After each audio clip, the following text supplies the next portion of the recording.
Zulaikha kembali ke penjara Zawiyah, dan mengatakan kepada Kidamun, bahwa dia memenjarakan budak Ibraninya adalah untuk dirantai, dibuat kelaparan, dan dihukum agar dia jera.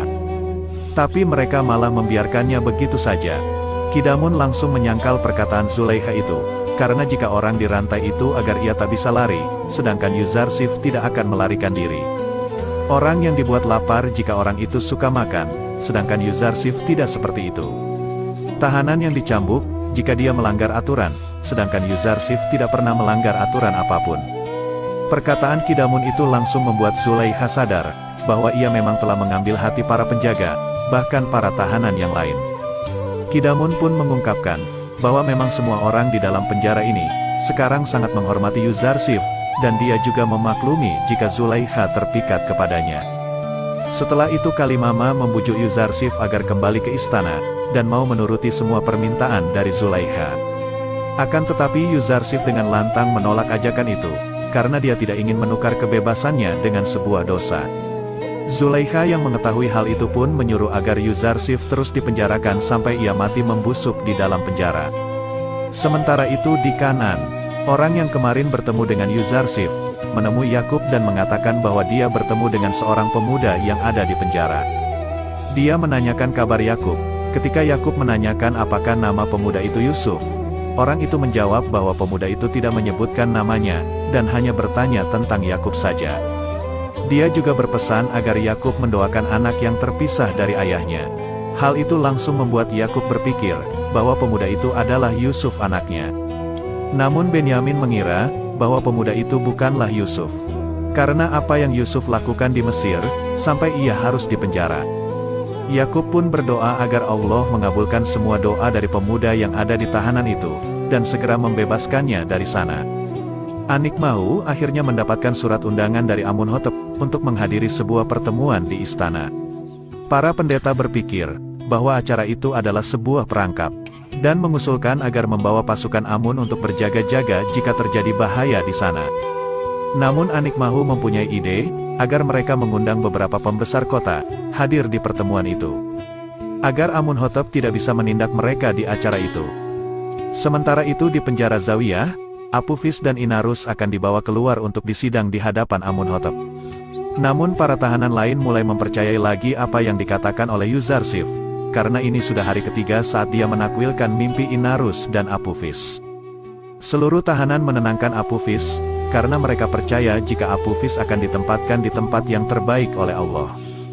Sedangkan Yuzarsif meminta kepada Inarus untuk menyampaikan pesan kepada Amunhotep, jika dia tidak bersalah dan tak layak untuk dipenjara. Perkataan itu ternyata membuat Yuzarsif merasa bersalah, karena dia seharusnya meminta bantuan kepada Allah, bukannya kepada Amunhotep. Dia terus-menerus merasa bersalah, dan bertobat kepada Allah, karena sudah berharap kepada selainnya.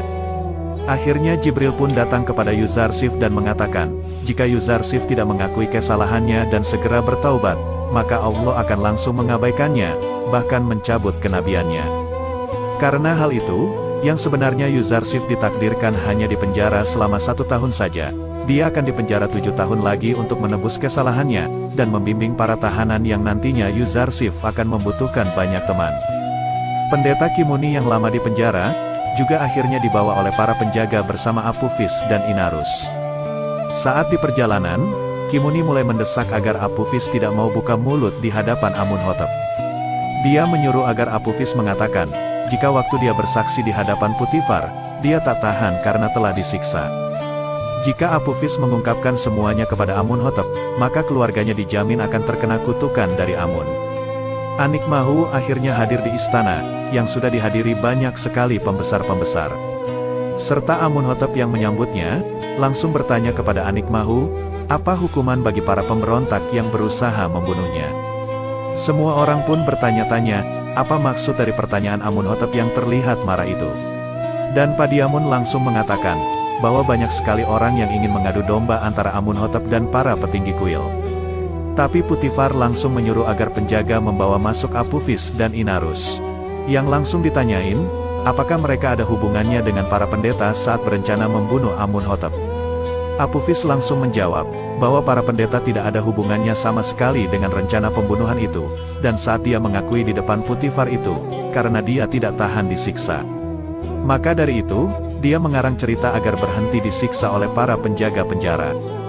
Anikmahu lalu mengatakan kepada Potifar, kenapa dia sangat bersikeras menuduh para pendeta terlibat masalah ini. Potifar pun mengatakan, bahwa pertunjukan ini masih akan berlanjut. Kemudian dibawa masuk lagi Kimuni, yang membuat para pendeta lain terkejut dan merasa ketakutan. Namun saat Kimuni ditanya, kenapa ia mencari Apophis sampai di penjara, Kimuni menjawab, bahwa dia merasa kasihan kepada keluarga yang selalu menangis kehilangan Apophis. Karena jawaban itu, Potifar tidak bisa lagi membongkar rahasia yang sesungguhnya. Karena Apophis dan Kimuni tidak mengakui yang sebenarnya terjadi. Karena kejadian itu, Amunhotep sangat marah, dan mengusir para pendeta, karena dia merasa kalah di hadapan semua orang. Amunhotep muda lalu mengatakan kepada Apophis, jika Apophis mengakui semuanya, maka para pendetalah yang akan dihukum, dan Apophis akan terbebas dari hukuman. Tapi semua yang Apophis lakukan itu, agar keluarganya bisa tetap aman. Seperti yang sudah dikatakan oleh Yuzarsif di penjara, Apophis akan dihukum gantung, dan Inarus kembali menjadi penyuguh minuman bagi Amunhotep. Amunhotep juga memarahi Potifar, karena kelalaiannya maka para pendeta terbebas dari hukuman dan tidak terbukti bersalah di hadapan halayak ramai.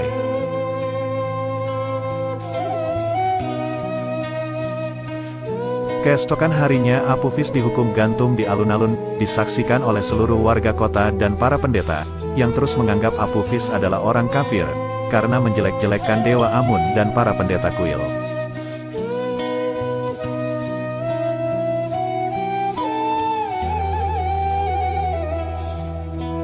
Sementara itu di penjara, penjaga mengatakan kepada semua tahanan, bahwa takwil mimpi Yuzarsif telah terjadi. Tapi Nineferkip tetap menganggap bahwa Yuzarsif adalah seorang penyihir, dan menyuruh untuk meramal lagi apa yang akan terjadi.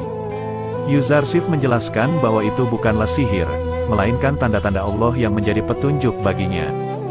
Dia juga mengatakan bahwa sebentar lagi Nineferkip akan bebas dari penjara. Hal itu membuat dia merasa sangat senang, karena seharusnya ia dipenjara seumur hidup. Tapi para tahanan lain berharap jika perkataan Yuzarsif sekali ini adalah salah.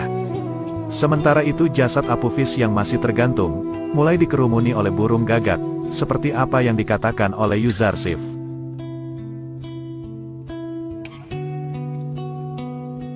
Kembali ke penjara, hal yang dikatakan oleh Yuzarsif kembali terjadi. Nineferkip dibebaskan dari penjara, karena para pendeta kuil Amun memintanya, untuk alasan agar dia bisa menjadi lebih baik dan mengabdi untuk kuil Amun. Semua tahanan pun lagi-lagi terkagum-kagum, karena ucapan Yuzarsif kembali terjadi dan semakin percaya bahwa Yuzarsif merupakan utusan dari Allah untuk mereka.